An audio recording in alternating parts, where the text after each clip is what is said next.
قل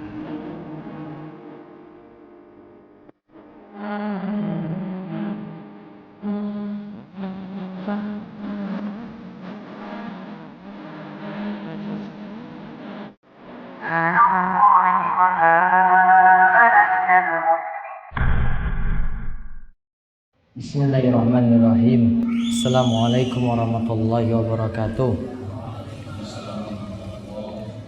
Innal hamdalillah nahmaduhu wa nasta'inuhu wa nastaghfiruh wa na'udzu billahi min shururi anfusina wa min sayyiati a'malina. May yahdihillahu fala mudhillalah wa may yudlil fala hadiyalah. Wa asyhadu an la ilaha illallah wahdahu la syarikalah wa asyhadu anna Muhammadan abduhu wa rasuluh. Allahumma shalli ala nabiyyina Muhammad wa ala alihi wa man tabi'ahum bi ihsan ila yaumiddin. Allahumma inna nas'aluka ilman nafi'a wa rizqan thayyiba wa amalan mutaqabbala. Puji syukur kita panjatkan pada Allah. Salawat dan salam mugi-mugi tercurah pada junjungan kita Nabi besar Nabi Agung Muhammad sallallahu alaihi wasallam. Baik, pada kesempatan malam hari ini kita kembali dulu dalam majelis yang mudah-mudahan bawa berkah bagi kita sekalian. Kita masih melanjutkan serial pembahasan tentang masalah tauhid, masalah akidah. Masih dalam kitab yang sama, yaitu Salasatul Usul, di mana saya bagi menjadi beberapa bagian. Kita sudah merampungkan bagian yang pertama, yaitu dalam buku Mereka yang Merugi. Itu membahas orang-orang yang selamat dari kerugian. Yang selamat dari kerugian syaratnya ada 4. Yang pertama itu berilmu, yang kedua beramal soleh, yang ketiga berdakwah, yang keempat itu sabar. Nah, kali ini prinsip akidah lagi berikutnya dijelaskan oleh Syekh Muhammad bin Abdul Wahab dalam 3 prinsip. Bisa dilihat di daftar isi. Prinsip pertama, tujuan kita diciptakan. Prinsip kedua, syirik itu tidak diridhoi. Prinsip ketiga, belajar loyal dan tidak loyal. Ini juga masih membahas poin muqaddimah yang disampaikan oleh Syekh Muhammad bin Abdul Wahab dalam kitabnya Salasatul Usul. Jadi kita masuk dalam pembahasan kedua ini. Silakan diperhatikan mulai dari halaman nomor 1. Prinsip pertama, tujuan kita diciptakan. Monggo dibaca. Prinsip pertama, tujuan kita diciptakan. Syekh Muhammad bin Abdul Wahab rahimahullah dalam Salasatul Usul berkata, ketahuilah, semoga Allah merahmatimu, bahwa wajib bagi setiap muslim dan muslimah mempelajari pula 3 hal berikut ini dan mengamalkannya. Pertama, Allah lah yang menciptakan dan memberi rezeki pada kita dan tidak membiarkan kita terlantar begitu saja, tetapi Allah mengutus seorang Rasul kepada kita. Barang siapa yang mentaatinya akan masuk surga, dan barang siapa yang menentangnya akan masuk neraka. Dalilnya adalah firman Allah Subhanahu wa taala, Inna arsalna ilaikum rasulan syahidan alaikum kama arsalna ila fir'auna rasula fa'asa fir'aunur rasula fa'akhadnahu amdan wabila. Sesungguhnya kami telah mengutus kepadamu seorang Rasul sebagai bukti, sebagai saksi atas kalian. Sebagaimana kami telah mengutus seorang Rasul kepada Fir'aun, lalu Fir'aun menentangnya, maka kami siksa ia dengan siksaan yang berat. Quran surat Al-Muzammil ayat 15-16. Taib. Kita lihat prinsip yang beliau sampaikan. pada poin pertama, Allah lah yang menciptakan dan beri rizki kepada kita dan tidak membiarkan kita terlantar begitu saja. Tetapi Allah mengutus seorang Rasul kepada kita. Siapa yang mentaati Rasul maka dia akan masuk surga. Yang enggan mentaati Rasul maka dia akan masuk neraka. Dalilnya firman Allah surat Al-Muzammil ayat 15 sampai 16. Di situ dikatakan inna arsalna ilaikum rasulan syahidan alaikum kama arsalna ila fir'auna rasulah kama arsalna ila fir'auna rasulah fa asa fir'aunur rasulah fa akhadnahu akhdau wabila.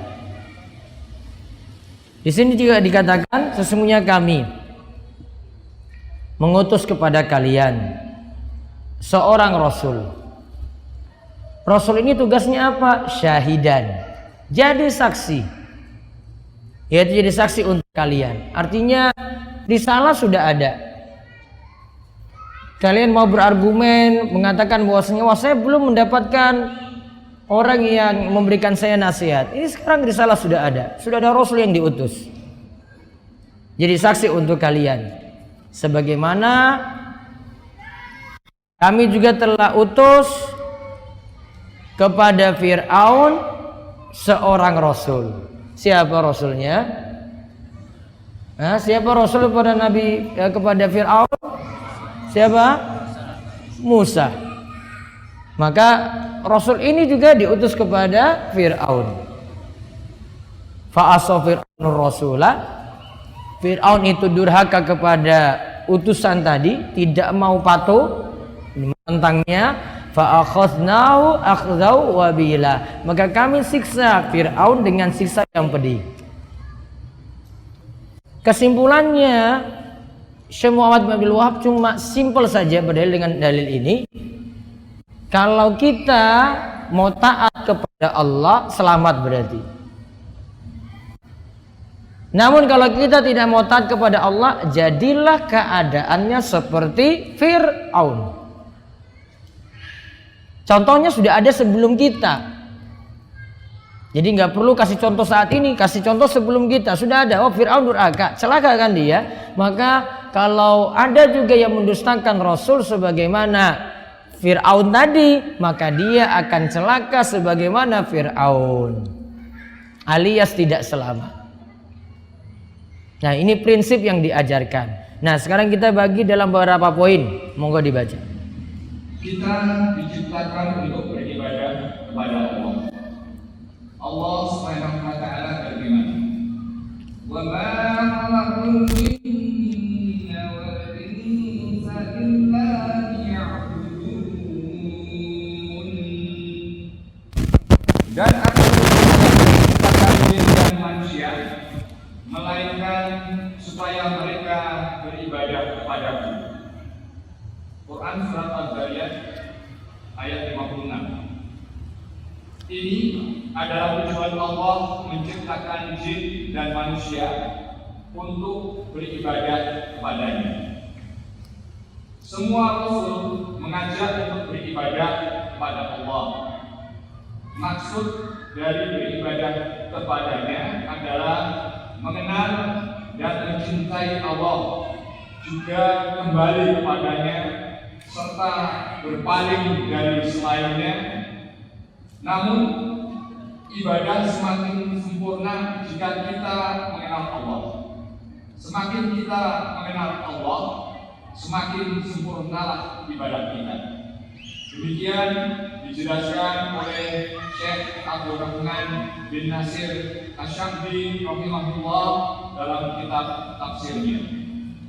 Terus Ibnu Katsir rahimahullah menjelaskan maksud ayat dengan mengatakan bahwa tidaklah Allah menciptakan jin dan manusia kecuali untuk beribadah kepadanya, dan itu bukan berarti Allah butuh kepada mereka. Dari Ali bin Abi Thalib dari Ibnu Abbas menyatakan bahwa yang dimaksud liya'buduni adalah beribadah kepadaku baik dalam keadaan patuh maupun terpaksa. Pendapat ini dipilih oleh Ibnu Jarir At-Tabari. Nah, lihat. Ayat yang beliau bawakan ini juga dijelaskan pada matan yang tadi kita sebutkan. Kita diciptakan tujuannya adalah untuk beribadah kepada Allah. Dalilnya apa? Wa ma khalaqtul jinna wal insa illa liya'budun. Tidaklah aku menciptakan jin dan manusia melainkan untuk beribadah kepadaku, yaitu untuk beribadah kepada Allah. Berarti manusia disuruh ibadah, jin juga disuruh ibadah.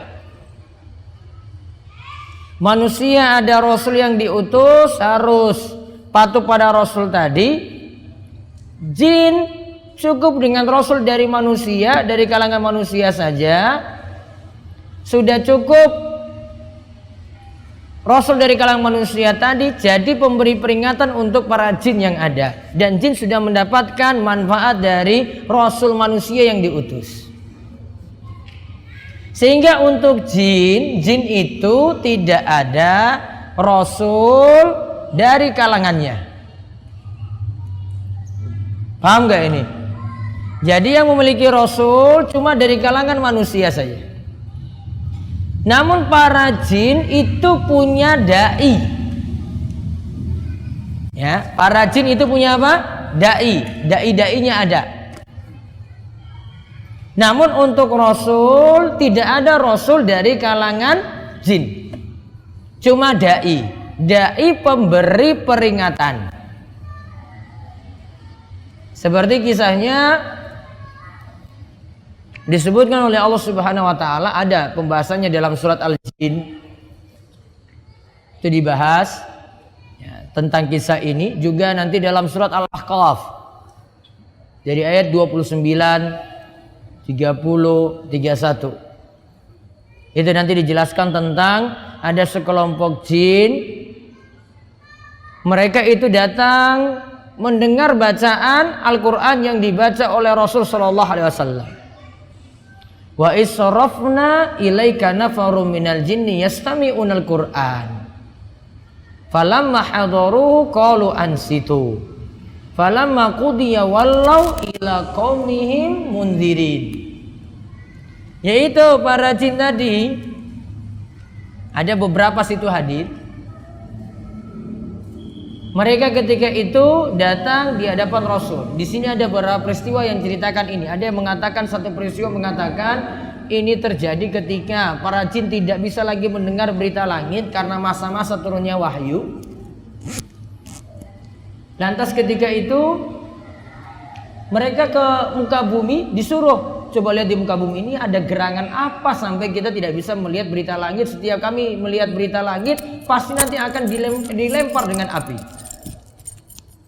Maka kemudian ketika itu mereka turun, ternyata dengar Nabi Muhammad SAW sedang membaca Al-Quran. Maka mereka nyimak baik-baik. Falamma hadaruhu qalu ansitu. Mereka mendengarkan Al-Quran itu dengan baik. Ketika mereka itu hadir, mereka katakan bahwasanya kepada teman-temannya, ansitu, diam. Sekarang saya lagi fokus dengarkan nih. Falamma qudiya wallau ila qaumihim, ketika sudah selesai dia kembali kepada kaumnya lagi, ke kalangan jin, untuk menyampaikan nasihat tadi yang dia dengar dari ayat Al-Quran yang ada. Ya, dia menyampaikan nasihat tadi, menunjukkan ada di antara mereka kalangan jin yang jadi dai, sudah dengar ayat-ayat dari Kanjeng Nabi Sallallahu Alaihi Wasallam, kemudian sampaikan kepada kaumnya dari kalangan jin. Jin sampaikan untuk jin. Kalau menyampaikan kepada manusia gimana? Perlu nggak jin dakwahi manusia? Tidak. Mas, perlu nggak? Jadi jin dakwahi jenengan biar jenengan ngaji gitu. Lain. Perlu nggak? Ngapain, dunianya sudah beda. Kita juga nggak tahu juga kondisi jin kayak bagaimana. Karena dia pasnya ya jinnya sampaikan kepada kalangan jin juga. Dan situ ada pelajaran, jin itu yastami'unal Qur'an, mendengarkan Al-Quran, fokus. Dan itu jadi adab. Adab kalau Al-Quran itu dibaca, kita dengar dengan fokus. Mendengar dengan mendengarkan beda nggak? Ini paham bahasa Indonesia nggak ini? Mendengar dengan mendengarkan beda nggak? Apa bedanya? Adanya kan dengan enggak itu beda nggak? Apa bedanya? Mendengar dari kejauhan, kalau mendengarkan dari kayak gini dengarkan. Wah, ada yang dari kayak gini dengarkan juga, namun nggak fokus-fokus. Nah, mendengarkan itu fokus, mendengar cuma lewat begitu saja. Jadi dia dengar nih, nah ini contoh ekstrimnya ini. Dia dulu hafal lagu-lagu macam-macam. Lewat warung, dia dengar, ini apaan ini? Nah, kalau cuma lewat saja, itu namanya mendengar. Namun kalau dia dengar, nyimak lagi, kayaknya saya hafal ini, coba saya selesaikan dulu ini sampai rampung. Nah, itu namanya mendengarkan, karena sudah fokus. Beda kan? Nah, jin tadi apa? Yastami'unal Qur'an, mereka mendengarkan. Bukan dikatakan yasma'unal Qur'an, mendengar Al-Quran. Kalimat yang satu bilang mendengar, yang satu mendengarkan. Jin tadi adabnya adalah mendengarkan Al-Quran. Berarti apa? Jin ajarkan adab ketika menghadapi Al-Quran, yaitu didengarkan, disimak baik-baik. Maka dari sini saja jadi adab. Kalau ada yang baca Al-Quran, fokus dengar. Maka jangan saling bersaing dalam membaca Al-Quran. Samping kirinya lagi baca Al-Quran, samping kanannya itu lagi sholat. Mbok yang baca Al-Quran jangan keras-keras, nanti ganggu orang yang lagi sholat. Dia nggak lagi fokus dengarkan Al-Quranmu. Cukup kamu baca untuk dirimu sendiri. Terganggu nggak tadi yang sholat? Terganggu. Sama halnya kalau kita sudah masuk masjid, ini lagi kumandang azan, dengar itu. Nah, nanti yang jadi muazin sudah selesai azan, nggak perlu tambah dengan pujian-pujian, karena mengganggu orang yang sedang sholat. Ganggu atau tidak? Ganggu. Ya, itu ganggu sekali. Maka fokus. Al-Quran itu didengarkan, fokus. Jadi adab. Adab ketika mendengar Al-Quran itu didengarkan dengan fokus, pasang telinga baik-baik. Ini termasuk juga kalau mau dengar murotal. Jangan cuma putar-putar murotal saja. Ada yang jadi putar murotal untuk pengantar tidur. Dia mutar terus jalan terus sampai subuh atau sampai baterai HP-nya itu mati. Fokus nggak dengar kayak gitu? Enggak. Jadi untuk pengantar tidur kok. Setelah itu nggak fokus dengar apa-apa. Kalau dulu jin itu nggak tidur itu dengan Al-Quran, dengar sampai rampung. Kita kalau sekarang malah jadi pengantar tidur, coba, keterlaluan sekali. Nggak tepat, fokus dengar. Itu adab dalam membaca Al-Quran dan mendengarkan Al-Quran. Bisa dipraktekkan nanti ketika kita masuk bulan Ramadan, saat-saat orang itu rajin membaca Al-Quran. Adab itu penting. Kemudian diajarkan lagi tadi, dia dengarkan apa yang dia ambil pelajaran di situ, ajarkan lagi pada yang lainnya. Jin jadi dai. Maka kita juga bisa kita dapati apa yang kita dengar, nyampaikan pada yang lainnya. Nabi SAW mengatakan, balighu anni walau ayah. Sampaikan dariku walaupun cuma satu ayat. Yang dia pahami itu satu ayat, pemahamannya benar, sampaikan pada yang lain.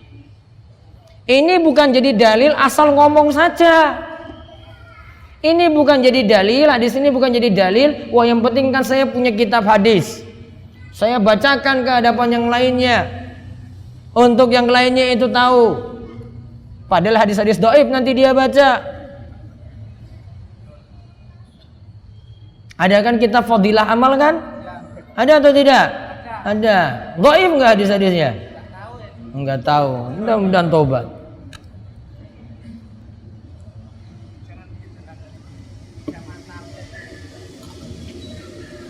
Kitabnya siapa itu? Oh lupa. Ya wes. Kalau wes lupa ya alhamdulillah. Disampaikan itu ayat dari Nabi atau sampaikan ilmu dari Nabi Shallallahu Alaihi Wasallam. Tidak boleh keluar dari itu. Dhaif nggak boleh sampaikan. Maudhu tidak boleh sampaikan juga. Cuma menyampaikan yang sahih-sahih saja. Dhaif sama maudhu itu bedanya apa ini? Sudah pernah belajar hadis belum? Dhaif sama maudhu. Dhaif itu dari sisi perawinya lemah. Kalau maudhu itu yang meriwayatkan pendusta. Lebih parah mana coba? Dhaif atau maudhu? Maudhu. Biasa diterjemahkan hadis palsu. Atau tadi dibilang itu hadis yang diriwayatkan oleh seorang kadzab, pendusta. Siapa yang katakan itu kadzab, pendusta? Ulama jarh wa ta'dil. Maka nggak bisa hadis sampaikan gitu saja, mesti dikoreksi. Ada yang butuh dikoreksi. Cuma menyampaikan hadis-hadis yang benar saja. Pelajaran dari kisah jin. Ini baru pelajaran di situ. Dan ini menunjukkan juga Nabi SAW ketika itu ada satu kisah lagi yang menunjukkan Nabi SAW saat baca Al-Quran tadi itu sebenarnya beliau lagi menghibur diri dikarenakan beliau ditolak dakwahnya oleh orang-orang Taif. Sampai-sampai karena Jibril itu melihat kesedihan Nabi SAW, dia bilang pada Nabi, wahai Rasulullah, kalau kamu mau, ini sudah ada malaikat penjaga gunung nih. Ini ada 2 gunung besar di kota Mekah. Kalau engkau mau, wahai Rasulullah, ini saya suruh mereka saja. Mereka ini sudah siap-siap nih. Angkat 2 gunung besar ini di kota Mekah untuk hancurkan kota Mekah sekalian. Kamu tinggal bilang saja, mau apa tidak? Sampai kecewanya Rasulullah SAW, beliau tetap ketika itu karena dakwahnya ditolak tidak membalas seperti itu. Beliau malah menghibur dirinya dengan melakukan sholat malam. Saat beliau itu sholat malam, akhirnya ada jin-jin yang datang mendengarkan Al-Quran. Hadir ketika itu dengar. Itu juga kisah yang lainnya. Selain kisah yang tadi saya sebutkan, yang pertama saat berita langit itu dicuri. Kalau yang kedua ini kisah perjalanan Nabi SAW ke Taif. Balik ke ayat tadi. Berarti jin dan manusia kena beban taklif. Ada beban syariat. Kalau jin dan manusia ada beban syariat, berarti nanti ada penentuan surga neraka. Ya kan? Berarti ada manusia yang masuk surga atau masuk neraka. Kalangan jin juga demikian. Ada jin yang masuk surga, ada jin yang masuk neraka. Ada jin yang berarti beriman, ada jin yang kafir. Ya, ada jin yang keadaannya seperti itu. Ya, ini jadi dalil tadi. Kalau kita pembahasannya ada yang dengar Al-Quran, berarti ada yang beriman. Namun juga ada yang kafir. Terus boleh nggak berteman dengan jin yang beriman tadi? Boleh nggak? Mau temanan dengan jin beriman? Mau berteman nggak dengan jin yang beriman? Untuk apa? Tambah-tambah masalah. Ya, ada tambah manusia sudah sesuai dengan alamnya masing-masing. Mau menikah dengan jin yang beriman juga? Hah? Mau? Namanya jinnah. Nah. Kalau di film apa Jin dan Jun ya. Ini jinnah pakai tak marbutah. Nah. Untuk apa? Bukan alammu. Sudah alam berbeda. Dan jin gak perlu diurus-urus juga. Kamu kasih mikir jin itu makan atau enggak, jin itu butuh istirahat atau enggak, wah itu sudah alam lain lagi itu. Yang jelas keadaannya seperti tadi, jin kena beban syariat. Manusia diperintahkan mentauhidkan Allah, jin juga diperintahkan untuk mentauhidkan Allah. Nah itu yang dibahas dengan ayat tadi. Terus tadi dari Ali bin Abi Thalha, Ibnu Abbas katakan, liya'buduni itu maknanya beribadah kepadaku baik dalam keadaan patuh maupun terpaksa. Kita diperintahkan mentauhidkan Allah. Terus Ibnu Jurayj tadi katakan liya'buduni itu adalah untuk mengenalku. Terus lanjutannya, Ibnu Jurayj berkata bahwa yang dimaksud liya'buduni adalah untuk mengenalku. Ar-Rabi' bin Anas menyatakan bahwa yang dimaksud liya'buduni adalah untuk beribadah kepadaku. As-Sudi menyatakan bahwa ibadah ada yang manfaat dan ada yang tidak manfaat. Ibadah tidaklah bermanfaat ketika bercampur dengan kesyirikan. Ad-Dhaha menyatakan bahwa yang dimaksud pada ayat ini adalah orang-orang beriman. Demikian beberapa nukilan dari tafsir Al-Quran Al-Azim karya Ibnu Katsir. Nah, Ar-Rabi bin Anas katakan bahwa liya'buduni maknanya adalah beribadah kepadaku. As-Sudi nyatakan ibadah ada yang manfaat dan ada yang tidak manfaat. Ibadah tidak bermanfaat ketika bercampur dengan syirik. Ibadah jadi tidak bermanfaat. Terus di bawahnya lagi kita diberi rezeki. Kita diberi rezeki untuk kuat dalam ibadah. Syekh Abdurrahman bin Muhammad bin Qasim Al-Hambali An-Najdi rahimahullah menyatakan bahwa kita diberi rezeki untuk menolong kita dalam ibadah. Nah, pengertian di sini diberi rezeki. Apa tujuannya kita diberi rezeki? Untuk menolong kita dalam ibadah. Jadi rezeki yang benar dan segala nikmat-nikmat yang ada yang benar adalah kalau kita manfaatkannya untuk ibadah. Masih 5 menit. Masih Kecepatan gitu kan. Maksud rizki ya, kita manfaatkan untuk ibadah. Maka ada seorang ulama besar di masa silam namanya Abu Hazim mengatakan, kullu ni'matin la tuqarribu ilallahi azza wa jalla fahiya baliyah. Setiap nikmat yang tidak mendekatkan seseorang kepada Allah itu bukanlah nikmat, namun itu adalah musibah. Saya ulang, setiap nikmat yang tidak mendekatkan diri seorang kepada Allah, maka itu bukanlah nikmat, namun itu adalah baliyah, musibah. Contoh apa? Dia diberi rizki pakai untuk maksiat, untuk berjudi, untuk hal-hal yang sia-sia. Maka sejatinya rizki yang benar tadi kata Syekh Abdul Rahman tadi, rizki ini nolong kita dalam ibadah. Maka suatu pekerjaan ini bermasalah jika apa? Pekerjaan ini nolong kita dalam maksiat atau mendorong kita dalam maksiat atau menolong maksiatnya orang lain atau melalaikan kita sendiri dalam ibadah.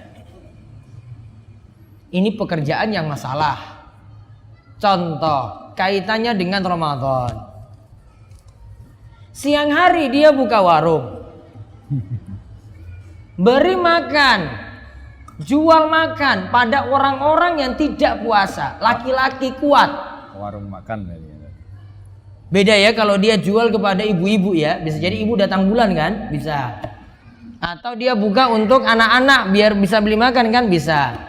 Namun kok dia tutup warung, dari luar kelihatan tertutup, namun ada orang-orang dalam, laki-laki semua, kuat-kuat. Sekarang laki-laki punya uzur apa coba kalau nggak puasa? Hah? Ya kita bisa husnuzon dia safar lah. Tapi ini di tengah kota Bantul lah ini, coba lihat. Dan ini orang-orang di situ juga. Terus warung ini berarti apa masalah dia coba? Dukung orang lain dalam maksiat. Kena dosa nggak berarti warungnya? Kena dosa atau tidak? Kena dosa. Berkah nggak yang tadi dia jual tadi? Berkah atau tidak? Tidak berkah. Alias haram penghasilannya. Kecuali tadi ya, dia jual pada orang-orang yang uzur tidak puasa. Seperti apa? Wanita yang lagi datang bulan, anak-anak yang siang hari butuh makan, atau ada tiang sepuh yang itu nggak bisa puasa, cuma bisa bayar fidyah, atau ada orang sakit nggak bisa puasa, yang nanti dia akan qadha puasanya. Berarti ketika itu butuh makan. Berarti paling gampang kalau buka warung kayak gitu ya sudah, jangan biarkan orang makan dalam warung berarti. Jangan beri kesempatan ya berarti. Jadi caranya bagaimana? Setiap beli langsung bawa pulang. Itu paling aman itu. Dan kita nggak tahu dia itu orang puasa atau enggak kalau kita cuma layani kayak gitu. Maaf Pak, Bu, saya cuma melayani ya, jual makan, dia beli langsung dibawa pulang. Saya tidak melayani makan di tempat. Aman itu.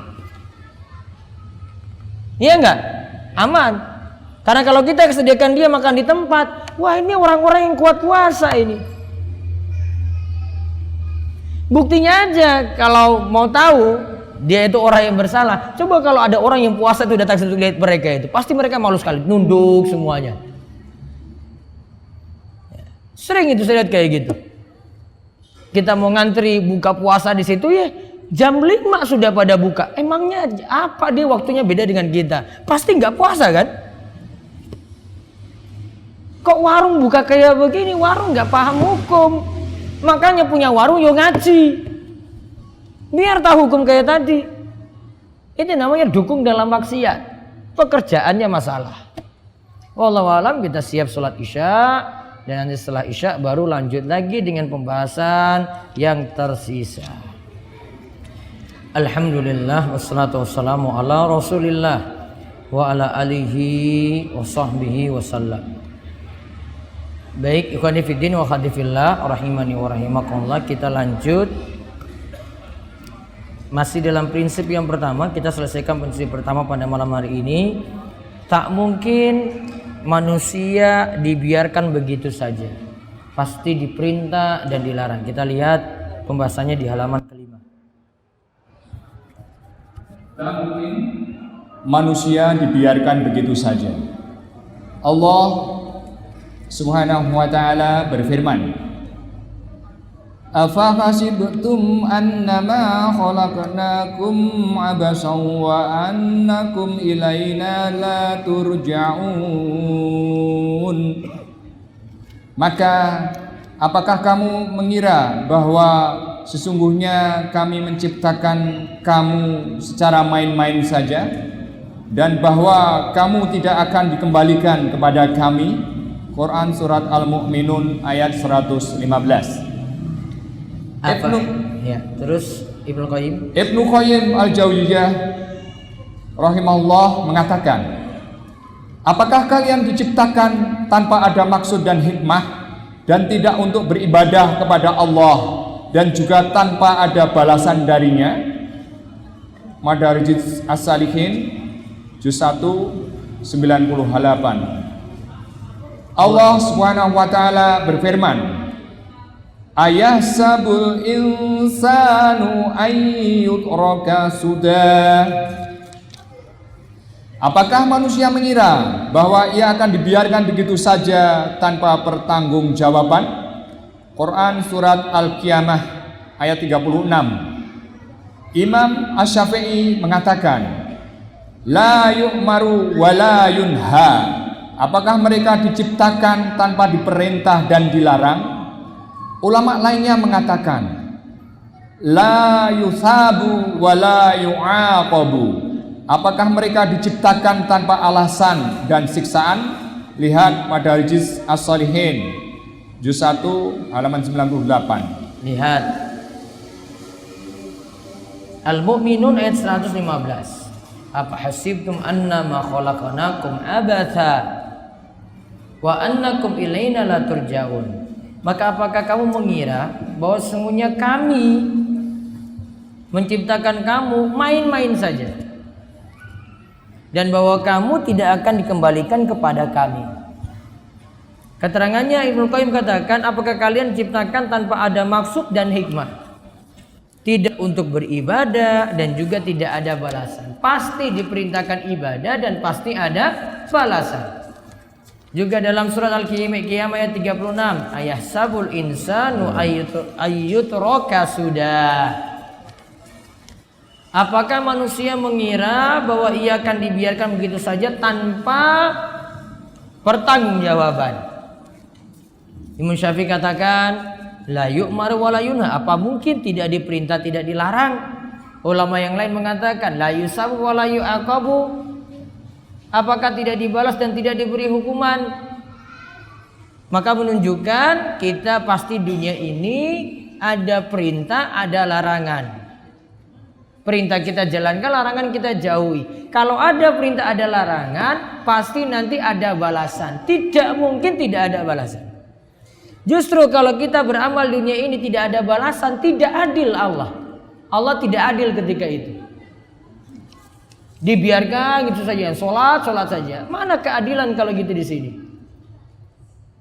Justru adil kalau Allah itu balas. Yang sholat, yang ibadah, yang ngaji, yang bertauhid, dibalas dengan kebaikan. Adil. Yang buat jelek, buat syirik, buat kekafiran, dibalas juga dengan dosa-dosanya tadi. Adil bagi Allah. Kalau tidak ada ini, justru tidak adil. Nah sekarang lihat, kita disuruh taat kepada Allah dan Rasulnya. Bahasan terakhir.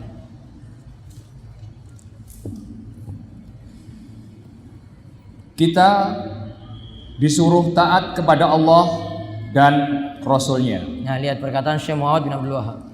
Syekh Muhammad bin Abdul Wahab menyebutkan ayat yang artinya, sesungguhnya kami telah mengutus kepadamu seorang Rasul sebagai saksi atas kalian. Sebagaimana kami telah mengutus seorang Rasul kepada Fir'aun, lalu Fir'aun menentangnya, maka kami siksa ia dengan siksaan yang berat. Quran surat Al-Muzammil ayat 15 sampai 16. Maksud ayat di atas adalah, sanjunglah Rob kalian atas diutusnya Nabi yang ummi dan berbangsa Arab, pemberi kabar gembira dan pemberi peringatan. Beliau akan menjadi saksi untuk amalan mereka. Bersyukurlah kepada Allah dan laksanakanlah nikmat ini. Jangan sampai kalian kafir dan mengingkari Rasul kalian. Ingatlah Fir'aun diberikan peringatan lewat Nabi Musa bin Imran. Musa mengajak Fir'aun kepada Allah. Musa memerintahkan untuk mentauhidkan Allah, namun Fir'aun enggan untuk menaatinya. Ia mendurhakai Musa. Karena kedurhakaan Fir'aun, ia mendapatkan siksa yang berat. Demikian penjelasan Syekh Asy-Sya'di rahimahullah dalam kitab tafsirnya. Ibnu Katsir rahimahullah mengatakan, jangan sampai kalian mendustakan para rasul. Nantinya kalian akan ditimpa musibah seperti yang menimpa Fir'aun. Kalimat kalian umat Islam lebih pantas untuk binasa dan hancur ketika mendustakan Nabi Muhammad sallallahu alaihi wasallam, karena beliau lebih utama dibanding Musa bin Imran. Demikian diriwayatkan oleh Ibnu Abbas dan Mujahid, sebagaimana disebutkan dalam tafsir Al-Quran Al-Azim karya Ibnu Katsir rahimahullah. Nah lihat perkataan yang bagus ini dari Ibnu Katsir. Jangan sampai kalian mendustakan Rasul. Mendustakan Rasul ini macam-macam. Bentuknya bisa jadi beritanya diingkari. Berita saking Rasul diingkari. Tidak meyakini berita tadi. Bisa jadi perintahnya tidak dijalankan, larangan tidak dijauhi. Itu mendustakan Rasul. Contoh misalnya dalam berita kita imani apa adanya. Pokoknya ada yang tidak masuk dalam logika kita, tidak masuk dalam akal kita, kita imani apa adanya. Tugas kita pasrah pada berita tadi, ya terima saja. Ini kalau disampaikan dalam Al-Quran, sampaikan oleh Nabi kita Muhammad Sallallahu Alaihi Wasallam. Pokoknya nggak ditolak dulu. Oh kok tadi berita tadi jin misalnya, kok bisa dengar Al-Quran? Sudah imani aja dulu. Walaupun nggak masuk akal dalam logika kamu itu. Gimana caranya jin itu bisa paham? Kan ada hadisnya. Nah terus nantinya kalian akan ditimpa musibah seperti yang menimpa Fir'aun. Kalau kalian durhaka pada Rasul, tidak mau taat kepada Rasul, kalian umat Islam dipantas untuk binasa dan hancur ketika mendustakan Nabi Muhammad SAW. Makin ingkar pada Nabi Muhammad, makin hancur dan binasa. Karena Nabi Muhammad SAW lebih utama daripada Nabi Musa. Kalau orang yang mendustakan Musa bisa binasa, maka mendustakan Nabi Muhammad SAW bisa binasa juga, bahkan lebih parah. Kenapa lebih parah? Karena Nabi Muhammad SAW lebih utama dari Nabi Musa. Itu kata Ibnu Abbas. Berarti mendahulukan Nabi dari perkataan kita atau dari perkataan seseorang, wah itu lebih utama. Mendahulukan Nabi kita Muhammad SAW daripada orang lain.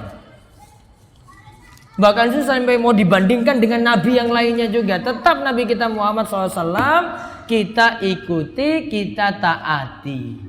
Jadi kesimpulan penting dari bahasan ini dibaca. Kesimpulan penting dari bahasan ini. Pertama, kita diciptakan oleh Allah untuk beribadah kepadanya semata.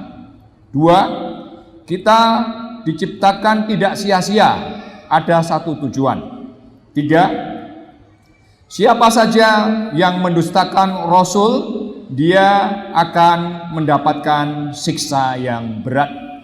Baik, kita diciptakan oleh Allah untuk beribadah kepadanya semata. Kesimpulan pertama. Yang kedua, kita diciptakan tidak sia-sia, ada satu tujuan. Tujuannya apa? Beribadah kepada Allah atau mentauhidkan Allah. Tiga, siapa saja yang mendustakan Rasul, dia akan mendapatkan siksaan yang berat. Sebagaimana tadi apa? Fir'aun mendustakan Rasul siapa? Mendustakan Musa. Maka dia dapat siksa lantaran itu. Maka siapa mendustakan Muhammad SAW juga sama halnya keadaannya. Wallahu a'lam bishawab. Ini yang nomor 10 yang satu. Ya baik, saya jawab beberapa pertanyaan. Pak ada.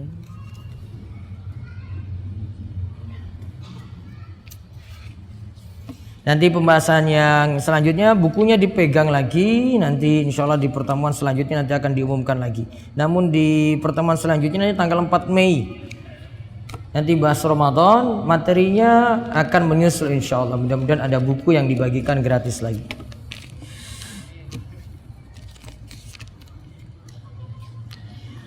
Nah ini aja, bahas politik dulu lah. Ustadz, di dalam grup WA ada yang selalu share berita politik, menjelekkan capres lawannya. Padahal grup WA itu grup kajian. Sudah dinasihati, namun tetap saja menjelek-jelekkan capres. Perlukah admin mengeluarkannya untuk sementara? Dua solusi. Yang pertama, masa panas kayak begini kamu matikan komentar peserta yang ada dalam grup. Admin saja yang boleh posting, peserta nggak usah komentar. Kalau saya punya grup saya matikan semuanya gitu. Jadi yang cuma berhak komentar cuma saya. Jadi nggak ada yang bisa macam-macam. Selesai nggak? Selesai. Kamu nggak paham teknologi sih, jadi kurang canggih. Kalau cuma itu saja kuncinya tadi kan. Matikan aja, kamu admin kan, anggota nggak boleh kasih postingan apa-apa, aman. Saya sudah disusun tuh dari Januari kalau nggak salah itu. Aman-aman aja, grup tenang-tenang saja. Ya, itu solusinya. Nah kalau itu grup terbuka, nah itu yang kedua. Kalau kamu admin, tendang aja dia dari grup. Dia biang masalah. Kalau saya jadi admin, saya punya kuasa situ. Saya berhak untuk keluarkan orang. Dan harusnya buat aturan ketat dong untuk ini. Kalau enggak tadi paling aman, matikan semua komentar dari anggota. Yang berhak komentar cuma admin saja. Begitu. Adapun kalau kamu mau dukung silahkan. Namun jangan sampai jelek-jelekan. Sampaikan positif-positif saja. Kamu jangan ikutan jadi politikus.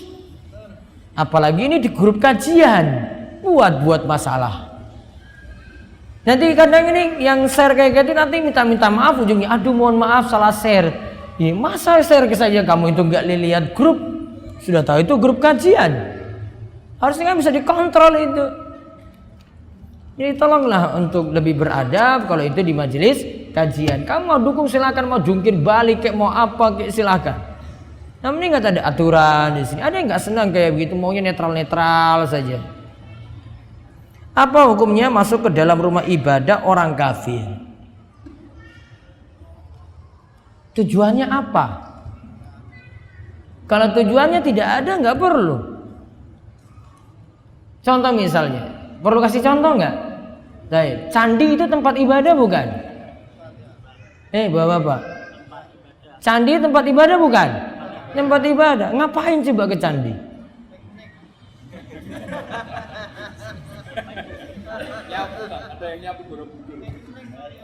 Untuk apa? Mau piknik sampai situ? Piknik itu ke pantai-pantai begitu. Yang orang di pantai ya pergi ke gunung, yang gunung ya pergi ke pantai, sudah kayak gitu. Istimewanya apa? Jadi nggak perlu. Bagaimana hukumnya seorang mukmin mendirikan rumah ibadah bagi orang kafir? Wala ta'awanu 'alal ismi wal udwan. Janganlah tolong menolong dalam dosa dan melampaui batas. Berarti tidak boleh. Saya sering ditanya teman saya yang Nasrani, apa maksud kata kafir? Namun saya bingung menjelaskannya. Pengertian kafir yang benar sesuai dalil seperti apa Ustaz? Kafir tidak beriman. Sudah selesai. Ya, jelaskan saja tidak beriman. Itu sudah kalimat yang jelas sekali. Kamu tidak beriman pada agama saya pantas katakan kamu kafir. Ustadz, bagaimanakah hukum jika dalam berumah tangga harus LDR, long distance relationship, hubungan jarak jauh, dikarenakan calon istri, oh ini calon. Tadi saya sudah serius tadi baca, baru calon tadi. Kalau masih calon cari yang lain aja kenapa? Dikarenakan calon istri disarankan tetap bekerja oleh orang tua. Mohon solusinya, apakah diperkenankan kita melarang istri bekerja? Ini kamu masih calon, gak bisa bilang istri ini. Mau larang-larang boleh nggak? Belum kan? Cuma tadi kalau dia mau kerja, mikir-mikir dulu dong. Ini saya nggak mau lanjut pertanyaannya. Mikir, tempat wanita paling baik adalah di rumahnya. Wanita boleh kerja di luar rumah dengan beberapa catatan. Pertama, dia bekerja tidak melalaikan tugas rumah. Yang kedua, dia kerja tidak cari ikhtilat, tidak ada ikhtilat, campur baur dengan lawan jenis. Yang ketiga, dia kerja di tempat khusus baginya, yang itu spesialisnya. Kalau ada ketentuannya seperti ini silahkan, terpenuhi syarat seperti ini silahkan. Ya. Jadi timbang-timbang ini. Adapun LDR ini tergantung pasangan masing-masing. Namun makin dekat itu makin bagus ya, biar tidak terlalu banyak curiga. Apalagi ini mau nikah, mau pengantin anyar, berat. Ana mengenal seorang akhwat. Iki kepiye to iki? Ini padahal tadi kita nggak bahas, ini lagi bahas tauhid tadi ya. Jadi kencang banget ini materinya, jadi down lagi saya ini. Kalau akhwat tersebut sudah lama ngaji, ana ajak akhwat tersebut ta'aruf atau nikah. Namun akhwat tersebut memberi jawaban kalau belum siap. Apakah ana harus harus peka kalau sebenarnya awak tersebut menolak ana. Karena masa iya sudah lama ngaji tapi belum siap-siap juga. Ya kamu cari yang lain aja, gampang. Pikirnya kok lama banget, kok jadi laki-laki cuma satu pilihan aja. Kok cemen banget gitu, kok cengeng banget cuma satu perempuan. Punya harga diri dong laki-laki. Apabila di masjid kampung kami diadakan pelajaran tahsin rutin. Tapi dalam satu ruangan ada beberapa yang sholat jamaah, kloter setelah jamaah utama, dan suara pengajar tahsin lebih lantang daripada imam jamaah tersebut. Bagaimana hukumnya Ustadz? Kalau memang agak mengganggu ya memang resiko dia jamaah telat. Kalau mau beri saran mungkin untuk jamaah yang baru datang tadi, berikan dia space di luar gitu. Ada di bagian teras seperti ini masjid ini, teras masjid atau serambi masjid. Berikan space di situ, tempat di situ, lebih aman, nggak ganggu. Kita yang belajar tidak terganggu, dia juga tidak terganggu dengan suara di dalam. Nah, jadi ngatur strategi seperti itu saja. Bagaimana hukumnya chat dengan akhwat atau lawan jenis di dalam grup yang berisi banyak orang? Hanya boleh ketika darurat saja. Namun saran saya, grup tidak dicampur kayak gini. Ya, tidak dicampur seperti ini, dipisah laki-laki sendiri, perempuan sendiri. Ikhtilat, bahaya. Nanti banyak DM-an di situ. Nanti kontak pribadi dia hubungi lagi sendiri, macam-macamnya banyak. Ya, walaupun dibilang itu satu grup. Saya adalah driver ojek online. Terkadang saya dapat orderan untuk mengantar ke gereja. Bagaimana hukumnya? Wala ta'awanu 'alal ismi wal udwan. Janganlah tolong-menolong dalam dosa. Itu dosa. Kalau tahu order kayak gitu, mendingan nolak saja dulu. Tidak dilayani, lebih aman dan lebih berkah.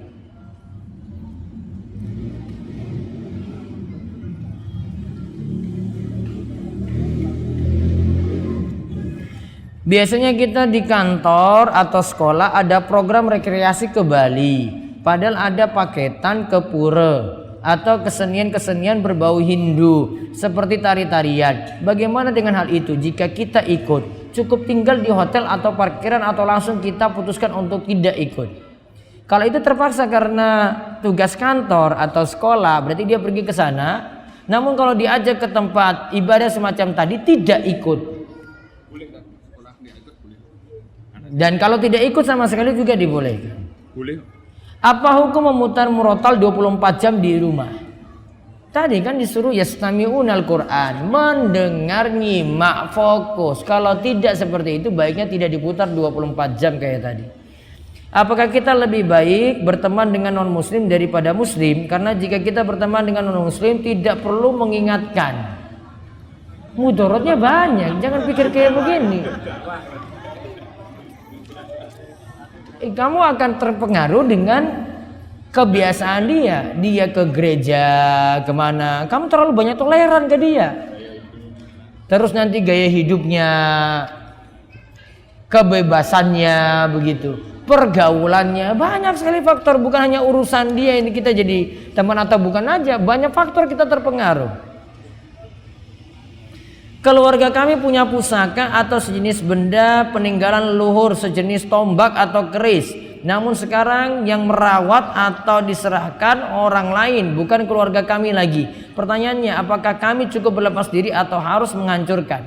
Berlepas diri saja, biar dia yang ngurus. Kecuali kalau dia dapat hidayah, pasti dia nanti akan hancurkan benda-benda tadi. Bagaimana sikap kita pada dai yang mengaku kadang mendakwahi jin? Gak usahlah cari-cari kerjaan dengan jin.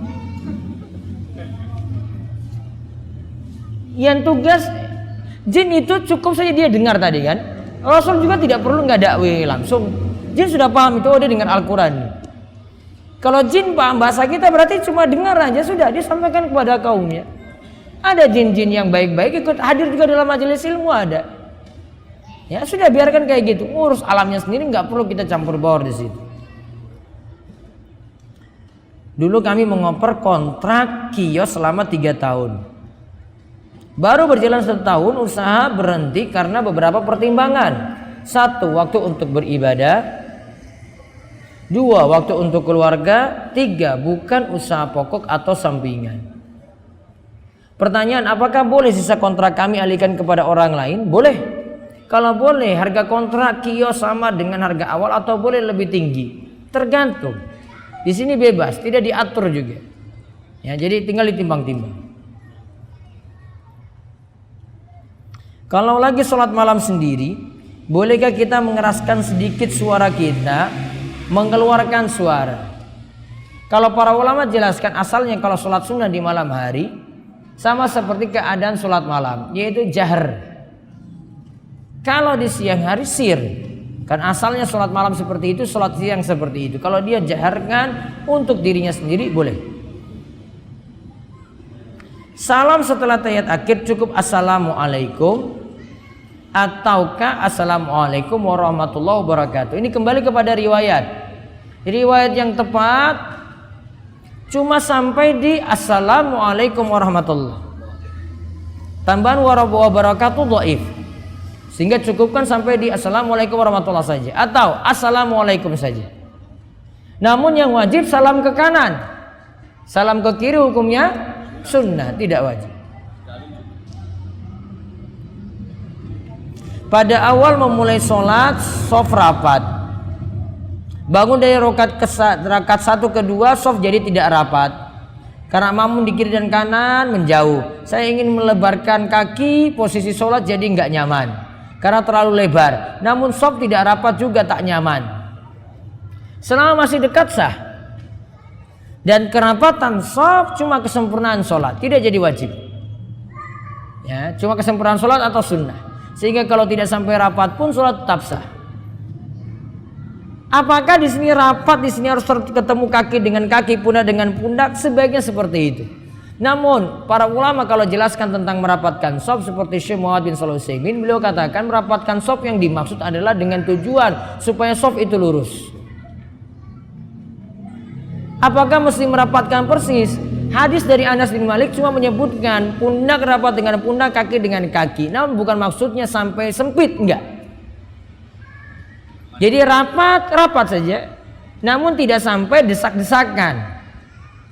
Tanda desak-desakan gimana sampai membuat susah itu bagaimana? Membuat kita sulit tahiyat akhir. Sampai-sampai kalau tahiyat akhir berlomba-lombaan, siapa yang nanti berdiri duluan kakinya keluar. Ini tanda terlalu sempit shafnya. Masa nggak ada peluang untuk kaki keluar ketika duduk? Seandainya ada riwayat kayak begini, artinya shafnya terlalu rapat sampai sahabat itu kakinya sulit keluar. Harusnya cerita-cerita dari para sahabat ada tentang ini. Namun nggak ada, menunjukkan bahwasanya ini nggak wajar. Maka cukup dekat saja, tidak terlalu sampai sempit-sempitan, membuat yang lain itu susah. Bagaimana cara menasihati teman yang suka tebang pilih dalam menerapkan syariat Islam padahal ia sudah cukup paham dalam ilmu agama? Nasihati saja. Kalau ada yang salah dinasihati, nahi mungkar. Kalau ada yang kurang tepat, beri saran saja, oh milih ini lebih baik gitu. Saya punya alergi sehingga sering bersin lebih dari 3 kali. Apakah masih dianjurkan mengucapkan alhamdulillah? Ucapkan alhamdulillah cuma sampai 3 kali saja. Lebih daripada itu bukan lagi alhamdulillah. Ya, namun dia berarti lagi flu berat. Yang dengar juga tidak perlu dia nanti jawab ya rahmukallah, langsung saja la ba'sa tahurun insyaallah. Kamu lagi sakit, mudah-mudahan itu jadi penggugur dosa. Umur saya 15 tahun, ketika saya sudah berwudu, apakah batal kalau menyentuh ibu kandung saya atau adik saya yang berusia 9 tahun?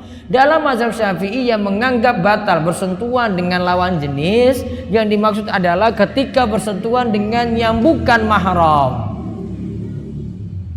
Sedangkan tadi disebutkan contoh di sini dengan ibunya, dengan saudara perempuannya itu masih mahram, wudu tidak batal. Namun kalau keumuman pendapat yang ada yang tepat dari dalil-dalil yang ada, bersentuhan lawan jenis tidak membatalkan wudhu. Ini lebih sahih pendapatnya. Sekitar 7 tahun lalu saya pernah membeli hewan hasil curian yang berjumlah 5. Kini 2 sudah terjual, 1 hilang. sekarang sisa 2. Saya merasa menyesal apa yang harus saya lakukan. Kalau sudah tahu itu hasil curian, nggak boleh kamu jual lagi. Ini barang saya dapat HP ini, HP hasil curian. Saya tahu, oh itu nyuri dia. Saya nggak boleh beli HP ini kalau saya beli saya tidak boleh jual pada orang lain. Karena itu milik yang pertama tadi. Apa yang dia lakukan? Hanya boleh mengembalikan kepada pemilik pertama. Uangnya bagaimana dong? Resiko kamu beli barang curian. Ya. Jadi saya nggak akan lanjut pertanyaan selanjutnya. Karena barang curian tidak boleh dimanfaatkan. Itu kaidahnya untuk barang curian. Ketika Nabi Muhammad disebut apakah kita diwajibkan sekadar disunahkan untuk mengucapkan sallallahu alaihi wasallam. Kalau menurut pendapat saya nganggap ini wajib. Jadi ucapkan sallallahu alaihi wasallam, dengar ucapkan itu. Yaitu ketika Nabi Muhammad SAW disebut atau Nabi sallallahu alaihi wasallam gitu. Yang penting ada nama beliau disebut. Saya punya buku biografi seorang tokoh nasional. Di dalam buku tersebut ada ramalan yang dikaitkan dengan tokoh tadi. Bolehkah saya mencoret ramalan tersebut agar tidak ada lagi yang membacanya, namun dengan konsekuensi tulisan tersebut akan terbaca ketika hendak saya coret? Apakah dalam hal ini bisa pakai kaidah memilih mudarat lebih kecil, memilih mudarat kecil agar tidak terjadi yang lebih besar? Bisa. Kalau memang itu mudaratnya besar, ya bisa dihapus saja. Apa hukumnya makan tape yang di situ ada alkoholnya? Atau nasi dan buah-buahan juga ada, Ustadz? Tidak setiap alkohol yang punya kandungan alkohol punya efek memabukkan. Tergantung. Kadar tinggi bukan efek memabukkan lagi, namun efek menewaskan. Tewas. Karena sudah fungsinya jadi toksik, racun. Ya, fungsinya sudah jadi racun. Maka tidak ada ya dampak apa tadi, memabukkan nggak ada. Sedangkan Nabi SAW mengatakan kullu muskirin khamrun wa kullu muskirin haramun. Segala sesuatu yang memabukkan itu khamar, segala sesuatu yang memabukkan itu haram. Berarti kuncinya pada kalimat memabukkan. Tape tadi efeknya memabukkan nggak? Memabukkan punya 2 sifat. Pertama, hilang kesadaran. Yang kedua, punya dampak fly. Fly itu kalau pemabuk itu nganggap dia minum itu, wah seakan-akan nikmat sekali, saya sudah berada di surga. Pecandu narkoba juga kayak begitu. Fly-nya ada. Maka kalau ada 2 hal ini terpenuhi, hilang ingatan, kemudian fly tadi, maka itu dihukumi khamar. Tapi kayak gitu enggak? Hah? Kayak gitu enggak? Kalau makan banyak mabuk enggak? Enggak juga. Nasi dan buah-buahan juga enggak seperti itu. Kecuali kalau tape ini difermentasikan, didiamkan dalam waktu yang lama dengan suhu tertentu, ada efek situ mikroba-mikroba tertentu, akan lama-lama berubah jadi sesuatu yang memabukkan. Kalau cuma tape saja enggak.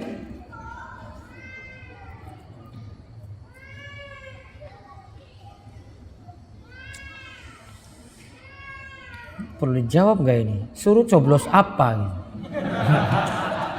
Udah kamu pilih saja nanti yang kamu ini. Kalau saya tetap nyoblos gitu.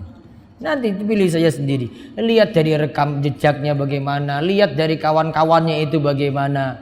Kan tahu kan dari dulu siapa yang bagus-bagus, siapa yang enggak kan.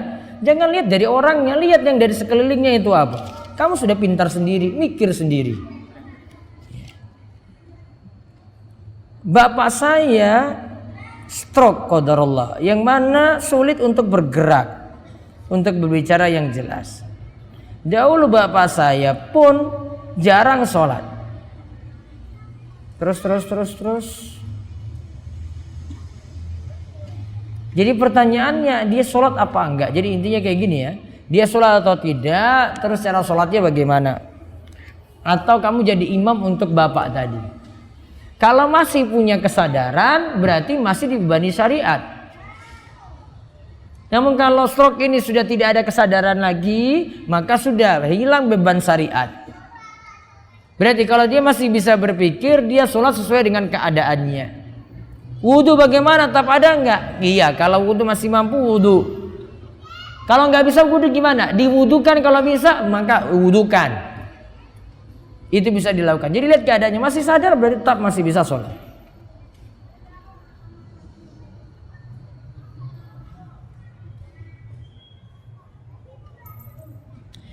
Kami kalau mendengar pengajian dibacakan ayat-ayat Allah dan sunnah, hati kami tidak senang, timbul benci dan benci. Sebab yang menerangkan tidak satu jamaah dengan kami. Apakah hati kami ada penyakit, Ustaz? Bisa jadi ada efek masalah, karena kalau itu dalil keluar ya sudah. Kecuali dia jelaskan dengan pemahaman yang keliru, kamu bencinya karena pemahaman kelirunya yang kamu pahami. Namun bukan karena ayatnya, bukan karena hadisnya. Kebenaran diambil dari siapapun. Namun kalau berguru, milih guru, beda. Kalau berguru, milih guru. Kalau kebenaran ada yang sampaikan dari si A, ada yang sampaikan dari si B, ini mungkin dari orang yang bukan pemahaman yang benar, namun dia sampaikan lagi benar nih sekarang, maka ilmunya boleh diambil. Namun untuk berguru dengan dia tidak boleh. Guru harus dipilih, seleksi. Saya punya karyawan, ketika puasa apakah saya diperbolehkan memberi makan siang? Kalau dia tidak puasa karena non muslim, boleh. Karena nggak dukung maksiat kan? Nggak. Karena memang dia kayak gitu.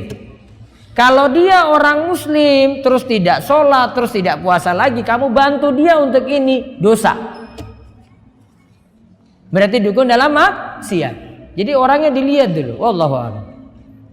Saya sudah berani meninggalkan hal yang baru, ibadah baru. Namun tiba-tiba ada yang bertanya, kalau masih mau tinggal di sini, berangkatlah untuk ikuti acara yang tidak ada tuntunan.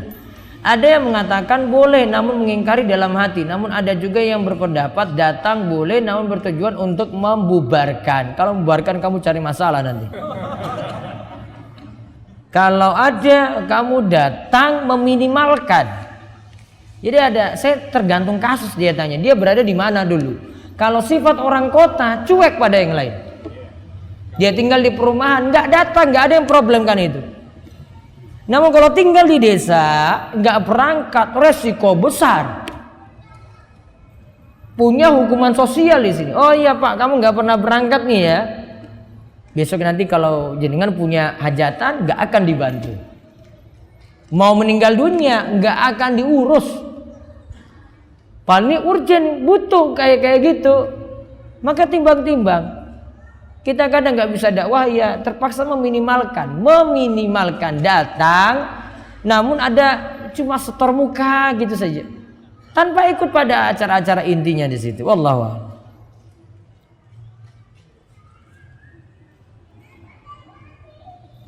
Apa hukumnya seorang bapak atau ayah tidak memberi nafkah kepada anaknya sedang anaknya ikut dengan ibunya? Orang tua sudah lama cerai. Bapaknya masih punya kewajiban untuk beri nafkah kepada anaknya tadi. Ya, selama anak ini tidak ditanggung siapa-siapa, bapaknya punya kewajiban. Nanti terkena hadis kafa bil mar'i isman ayyadhi amayyakun. Cukup seorang dikatakan berdosa ketika dia lalaikan orang yang wajib dia nafkahi. Saya diamanahi sejumlah uang oleh seorang untuk diberikan ke sebuah pondok yang sedang dibangun belakangan. Berdasarkan ilmu yang saya dapat, konon pondok tersebut termasuk pondok al-bid'ah. Apa yang harus saya lakukan? Ya beritahu pada yang nanti nitip tadi. Maaf saya nggak bisa bantu, saya kembalikan uang ini. Saya takut nanti tolong-menolong dalam maksiat. Gitu aja. Jadi amanahnya tolak. Dengan cara kembalikan. Kalau dia sudah meninggal dunia, sampaikan pada ahli warisnya saja. Itu lebih aman. Ustadz kampus saya ada program ngaji bareng membaca Al-Quran setelah maghrib hingga isya menggunakan speaker masjid yang sangat kencang sehingga mengganggu jamaah yang masbuk. Apakah sebaiknya saya mengingatkan sedangkan ini program kampus? Ingatkan saja, baiknya baca Al-Quran itu cukup dengan kelompoknya saja, tidak sampai ganggu suaranya keluar. Pertama, ganggu nanti jamaah yang masuk. Yang kedua, ganggu kanan kiri yang butuh istirahat. Siapa tahu ada yang sakit dan yang lainnya. Problem kalau dengan suara keras kayak begini. Dan tidak ada efek manfaat di situ. Ganggu. Maka diingatkan. Wallahu a'lam bishawab. Ini yang kita kaji. Nanti tunggu saja untuk tanggal 4 Mei ya, pengumumannya nanti diumumkan segera insyaallah. Terus untuk kajian Senin malam Selasa, jika ada yang mengikuti kajian rutin bisa mengikuti di Mushola Al Amin di lapangan Demi setiap malam Selasa tadi, Senin sore ba'da Isya yaitu jam 8 sampai selesai. Demikian yang kami bahas, mudah-mudahan bermanfaat dan Allah beri taufik kepada kita dalam ilmu dan amal, dan mudah-mudahan kita senantiasa diberikan kekuatan dalam beriman, berakidah, dan kita istiqomah. Kita tutup kalian doa kafaratul majlis. Subhanakallahumma wa bihamdika asyhadu an la ilaha illa anta astaghfiruka wa atubu ilaik. Assalamualaikum warahmatullahi wabarakatuh.